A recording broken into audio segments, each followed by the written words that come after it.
এখানে আসলে আমার আর যেতে মন যায় না। তো হে এভরিওয়ান, আজকে আমরা কোথায় আসছি সম্পূর্ণ ভিডিওটা দেখলে গম পাবেন। তো চলেন সম্পূর্ণ ভিডিওটা দেখবেন। তো সকালবেলায় যে ভাতটাকে বসিয়ে দিয়েছি, আর এক সাইডে এই যে ঢেঁড়সের সবজিটাকেও বানিয়ে ফেলছি। তো এই যে মশলাটা কষাতে গিয়ে একটুখানি লেগে গিয়েছিল, তো কোনো ব্যাপার না।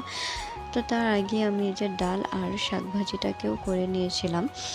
তো আমার হাজব্যান্ড এই যে কিছু জাম কিনে নিয়ে আসছিল, তো ওইগুলোই খেতে নিয়েছিলাম। তো এই যে দেখেন তার মধ্যে একটা নষ্ট ছিল, তো ওটাকে আমি ফেলে দিয়ে বাকিগুলোকে খেয়ে নিচ্ছিলাম। তো আমার আজকে একদম ভালো লাগছিল না বসে বসে, তাই আমার হাজব্যান্ডকে বললাম যে কোথাও ঘোরাতে নিয়ে যেতে। তো আমার হাজব্যান্ড দেরি না করে আমাকে নিয়ে আসলো ওই যে এই জায়গাটাতে। তো আমি বলে দিই যে এটা নতুন করে ওপেনিং হওয়া একটা পার্ক, তো এটার নাম ছিল শ্রদ্ধাঞ্জলি